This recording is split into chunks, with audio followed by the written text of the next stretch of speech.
I'm going to talk about swirling a fluid of light from single vortices to turbulent flow. I work with Quentin Glorieux, so my talk is going to start the same way as he did, with a quantum fluid of light in a propagating geometry, meaning that we work with a laser beam going through a rubidium cell, and the evolution of the profile of this beam follows the nonlinear Schrödinger equation. There is a mapping, a mathematical equivalence between this equation and the Gross-Pitayevsky equation for cold gases, and that makes our beam propagate as a quantum fluid. So the idea of this, and what I want to talk to you about today, is the hydrodynamics that can happen in this kind of system. You can formulate the equation in the form of a hydrodynamic equation if you use this transformation. So basically you say that the electric field is the square root of a density and the exponential of a phase. So it's really a description of a wave, and you can define a velocity that's proportional to the gradient of this phase. So you can easily, with this transformation, reformulate nonlinear Schrödinger equation in two equations, one for the density and one for the velocity. And this is equivalent to Euler equations for hydrodynamics, but there is an extra term, this one. It's the quantum pressure term, and it's a term that does not happen in classical fluids. So this formulation allows you to treat every problem in the quantum fluid of light as hydrodynamics. And I wanted to show this simulation. It's actually not from our group, but with the agreement of the author, I would like to present to you this. It's actually a really funny animation that's online, so anyone with a computer around the room can actually launch it, WebGL GPE. And you can actually, most of the things I'm going to present during my talk, you can actually do them live and simulate them live on this. So if you want to have fun, just do it. Yeah, so sorry. I wanted to say something about this. When you formulate it in this hydrodynamic fashion, and you try a random input state in your quantum fluid and let it evolve, what you see happening is that some stuff will appear. These guys are vortices, and also some waves will appear. And you see that after some time of propagation, the quantum fluid exhibits these stable singularities. And most of these singularities, that is what I'm going to talk about today. So vortices, solitons, and waves. So the first singularity, the simplest one, is the vortex. You can define it mathematically with this formula. I took it from this article, and they explain that a vortex is basically a density hole in the middle like this, and the phase winding around it. The charge of the vortices is called L, and it's an integer. It can be negative, and meaning that the fluid will flow around this density hole because the velocity, as you remember, is the gradient of the phase. That means it spins like this. It has a way faster velocity in the middle and lower outside. So this vortex is topologically preserved, and that's why you see it all the way in quantum fluids, because it stays the same. What's interesting is to put more vortices. What happens if you put two vortices, for instance? If we have two vortices for the same sign, so they have the same direction for the rotation, then you will see that these two guys, they rotate. So this guy will go there, this guy will go there, and they will spin around each other like this.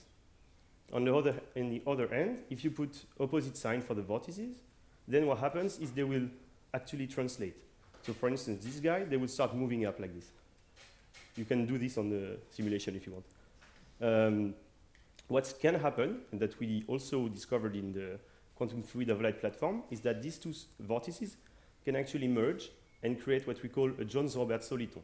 But I'm going to talk about this a bit later. Another way to probe these vortices and these singularities and to verify the laws of this hydrodynamics is to actually put two vortices and to measure what happens when they turn around each other. So theoretically, in a quantum fluid, omega being the angular velocity of this angular frequency of a rotation of two vortices, should depend on 1/d squared, with d being the distance between these two guys. So we did an experiment where we put two vortices with a different initial distance, and we measured how much do they turn. And I plotted it here. So we noticed that low intervortex distance, it doesn't really work, but at some distance, it starts following a scaling law that I could measure to be minus 1.85. So the exponent here is not exactly 2, but we do see that the further they are apart, the slower they will turn. And we can actually explain this difference with the theory because the experiment we do is with a Gaussian beam. And naturally, in this experiment, you have some outwards flow. That means the vortices, they turn around like this, but they also get a bit further apart. So that slows their rotation. We could imagine doing a better experiment with a flat beam and really see the decay as 1 over d squared. But this was just a proof of principle that you can actually map these vortex dynamics and observe them in a fluid of light. And so, yeah. Another singularity that happens to be stable in 1D systems is the soliton. So in most nonlinear systems, you can see a solitary wave being like, it's called the bright soliton if the wave is positive, it does like this, a bump. And it's called the dark soliton if the wave is doing a hole inside the fluid. You can have solitons in 1D. They are stable in 1D. But what happens is if you have a soliton in 2D, for instance, this one is a dark soliton in 2D, so XY, then what would happen is that it's unstable due to possible excitations in this length. So if you see this image, it's a fluid of light where we inserted originally a flat soliton. So just imagine just a density hole that's looking like a line. And the phase also varies in this soliton from minus pi to pi. So after some propagation, we see that it's not a line anymore, and it looks a bit like a snake, like this. And it's called the snaking instability. And it happens for when you propagate this kind of objects. If you want to create a stable soliton in 2D, you don't really have the choice, and you cannot do this because it will do this nice snaky pattern. But what we discovered is that you have another class of solitons that are actually stable in 2D, both gas, and in fluid of light. And we could observe them, and they look a bit like this. So it's a density profile that's a bit elongated, a bit like an oval shape. And we happen to discover them because two vortices of opposite sign can propagate. So I told you just a bit previously that they can move, they can translate. But after some point, they can also merge, and they make this soliton. And so Quentin talked a bit about this, so I'm going to go a bit faster. But the idea is that this soliton has interesting dynamics. It follows lines inside the fluid.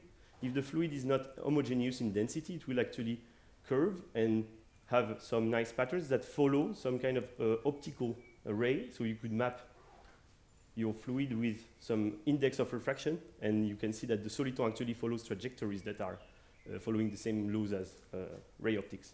So that's funny, but the interesting part about this is also all the dynamics that happen when it can merge or split. So here you don't see it really nicely on this image, but at first you start with two vortices, meaning that you have 2 points there and there, where the phase winds and does 2 pi. But after some propagation time, these 2 points, they disappear, and you only have a bump in the phase. That's the Jones-Roberts soliton, and after, again, some time, it will split again. This is due to the inhomogeneous background in this experiment. You can see it a bit more clearly in these 6 pictures, and you see that here you have 2 density holes and phase windings, and here you have no phase winding. This work was done mainly by Miran, that also is studying all this hydrodynamics problem in fluid of light. But what happens if you put even more vortices? So I told you 2 vortices, but what happens if you put more? To do this, we tried an experiment where we use the spatial light modulator. That's a device that allows us to shape the beam, the phase and the amplitude of the beam. And we generated a beam that looks like two beams that collide each other. So in the geometry of propagating fluid of light, it's 2 beams that go like this, and they cross like this. And what happens is when these 2 beams meet, they interfere. So you expect to see fringes. But as it propagates through the cell, it's a nonlinear medium, and it follows the law of quantum fluids. So you see that slowly the fringes will actually start to move and break apart.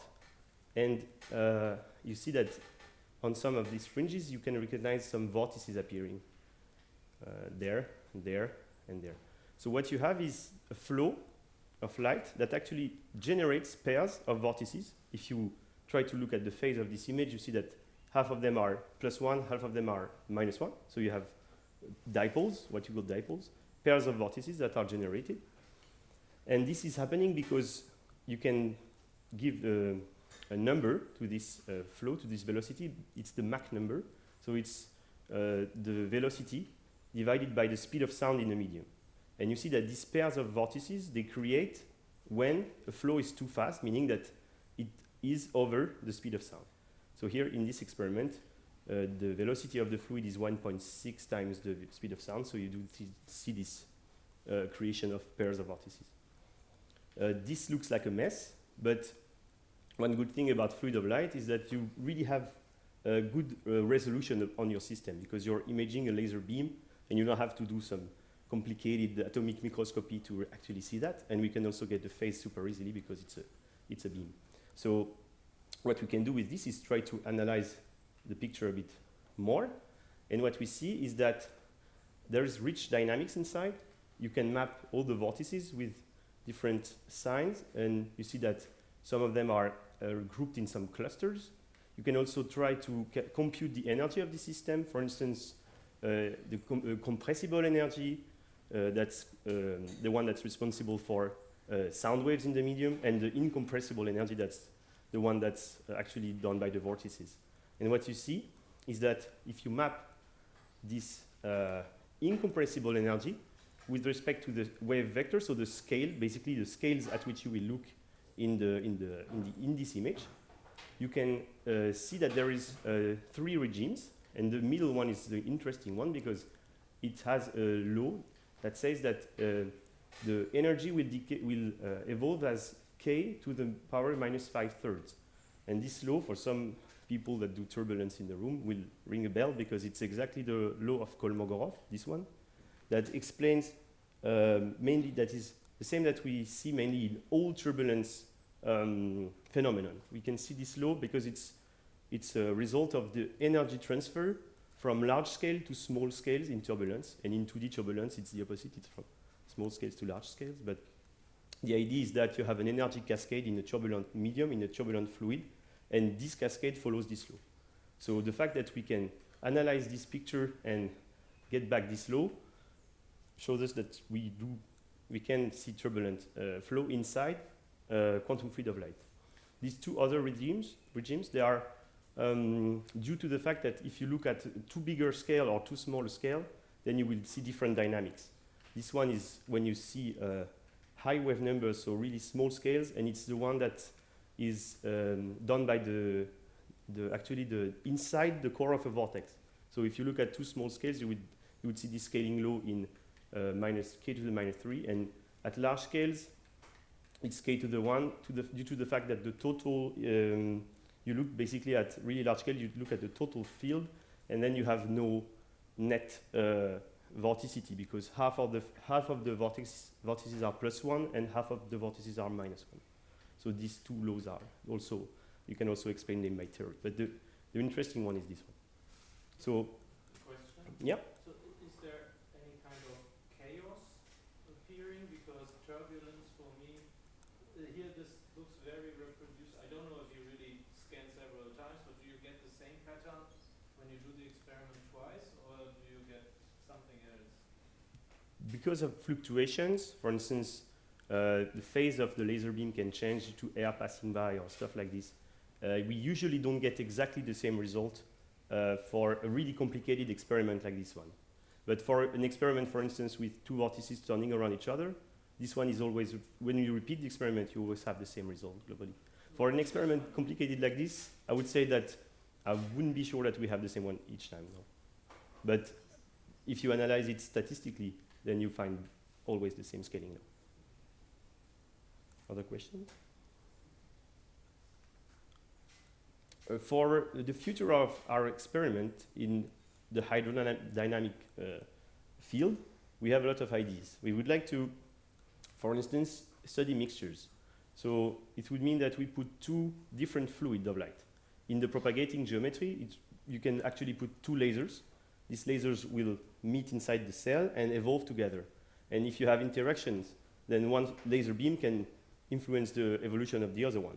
You can have repulsive interactions between the two fluids, attractive interactions. Exactly like in both gases, you would see different regimes. When it's miscible, the two fluids will mix like this. When it's non-miscible, you would have domains that form. So one fluid will be on one side and the other one would be in another place. And this is actually interesting dynamics because we can hope to see, for instance, two beams coming and then what we call clustering. So some clusters of light would merge at some point and form, and the other one would go at different places. This is an interesting dynamics, and we could, for instance, study the domain walls, how it evolves, and all the interesting physics about this. If you put two fluids of different densities, some instabilities can occur. So for us, the density of the fluid is directly the intensity of the light. So if we put two laser beams of different intensity, then we would expect to see this kind of nice patterns appearing. This is the Safman-Taylor instability, and it's the one that actually happens when you have, for instance, in real classical fluids, two fluids of different viscosity that can merge, and you see this nice like finger appearing here in fractal patterns. So I would really like to see this one day in a fluid of light. That's I already explained. It's the same thing as this.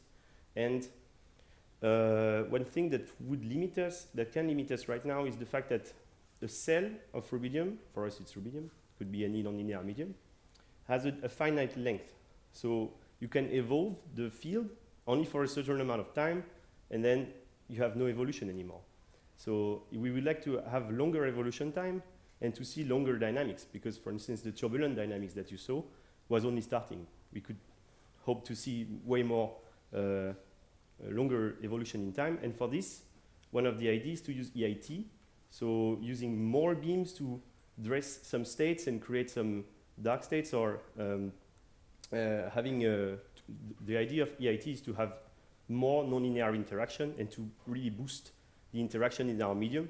Doing this, we could actually see faster dynamics. Also, the last one I wanted to show is the vortex clustering, so meaning that if we have a medium with a lot of vortices, we can see how they behave, and sometimes pairs of vortices, plus and minus, would actually be together, and sometimes they would actually spread apart in the fluid. This is a transition called BKT transition, where you can go from one state to another, and this kind of physics is interesting to observe also. Yes? So you said that you want to use EIT to boost the interaction, but as far as I understand your system, the interaction is saturated. The non-linearity is saturated, so will you gain something because of this saturation by just increasing? So in terms of power of the lasers, you can actually ramp up the power really high, and at some point, of course, you saturate the medium. But if we use EIT schemes, I think that we would actually use way lower power in the laser beams, not to saturate and to really see really sharp variations of the index. So to answer the question, I'm not sure that we will saturate the medium in the case of EIT. I think we would have way more range to actually see. So the value that we want to change is the N2, so the nonlinear index of refraction. And this one, I think we can go way higher, like orders of magnitude higher technically with EIT. But I'm not sure that saturation would be a great help at this point. Other questions? Yes? Yeah, so you mentioned the BKT transition. So do you have a quantity that mimics temperature? Let's say if you wanted to compare this to some 2D Bose gas, where you would say you heat up the gas and as you approach the BKT, you start forming these free vortices. It's quite tricky to define temperature in a fluid of light, because if you get the BAC picture, a beam goes inside the cell and it has like a momentum, a K vector that's completely longitudinal. So the orthogonal one, the orthogonal part corresponding to, let's say, velocity of atoms in the BEC, is almost zero. It's completely zero. So it's like you have a pure BEC at zero temperature. But I would guess that you could mimic some temperature if you added noise to this laser beam. Some, variations, sharp variations of intensity, and the the sharpness of this noise would be some sort of temperature, but it's only like premises. I'm not completely sure that you could actually do this. So what parameter are you varying to change from the free vortex to the bound vortex pairs? If you say that you initialize with n So vortices and you want to see if they cluster or if they don't, so what parameter do you change? the parameter we would change, you mean during the propagation?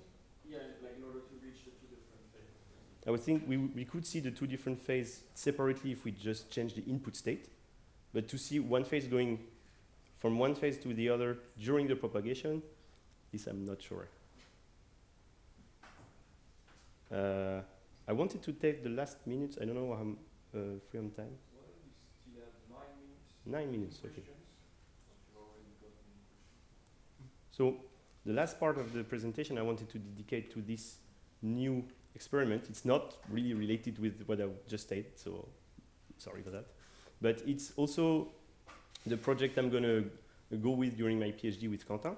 And this project is some many-body physics with photons, so it's really relevant to the talk and to the seminar. And it's an idea to create synthetic photonic matter. So what I mean by that is that we have a state of light that's a superfluid. But one of the most studied transition in quantum phase transition in quantum fluids is the superfluid to Mott insulator transition. And we would like to reproduce this in our propagating geometry for fluid of light. The idea is that you put your bosons in a lattice and you have two terms. J is the tunneling energy and U is the on-site interaction energy. Depending on the ratio of these two parameters, you have a different phase. And you can go from the superfluid phase, where the statistic of occupation of each site is a Poissonian law, to a Mott insulator phase, where all the atoms are actually split and occupy one site each. So the idea is to do the same thing for photons. But how do we do this? We would like to use a lattice. And you know that in NLSE, the nonlinear Schrödinger equation, we have this term with the delta n. This term is a variation of the index, and it acts like a potential for photons. So if we could manage to use, for instance, laser beams with an angle to generate different refractive index periodically in the medium, we could have a lattice in the transverse direction. And then the fluid of light would go this way, in the z-axis, and actually propagate into this lattice. But you see that during this, we only have a 2D lattice, and we don't have a 3D lattice. To have a 3D lattice in a propagating fluid of light, you need a lattice that moves with the light. So you need to add this potential, still a variation of the index of refraction, but that varies in z-axis, and that also moves, that follows. So this is a bit tricky. This is part of the discussion right now about how to do this. So we can imagine a conveyor belt lattices, so this a counter-propagating beam with different frequencies, and then you see the lattice moving. Oh, there's a lot of different ways to generate this kind of lattice, but the idea would be that if you can get a 2D lattice in the transverse plane and a 1D lattice in this direction, then what you would have is a superfluid of light going through this artificial crystal and generating, if the interactions allow it, a new state of matter that would be propagating photons in the form of a grid of photons. So you would have a square grid of photons that actually are flashing at regular intervals. You could call this a crystal of photons, technically. So it would move like this. So it would be a really new, really interesting state of light, some sort of photon matrix that could be used, for instance, I guess, for imaging or for exciting new materials and to see the reaction of this. It's just interesting physically, I think. So how to get the strong interactions needed for this? You can use, once again, EIT and try to use a second beam to dress your atomic states and to enhance the interaction. If you do this, technically, you could enhance it up to the point where your lattice, so the lattice sites there, become deeper and deeper and deeper. So J, the tunneling energy, decreases. And as the trap is shallower, the atoms, the photons now inside, are closer and they interact more. So they repulsively interact, and so U rises. And the ratio between these two would allow us to go from the superfluid phase to the Mott insulator phase. So this project is still under construction. We are currently literally constructing the project, but I mean, I think the idea is really appealing, and having this new state of light would be really nice. Yeah, that's the end of my presentation. I would like to thank the group, the whole quantum optics group. Actually, this is an old picture. I should have changed it. But also thank you to all the listeners and organizers of the conference.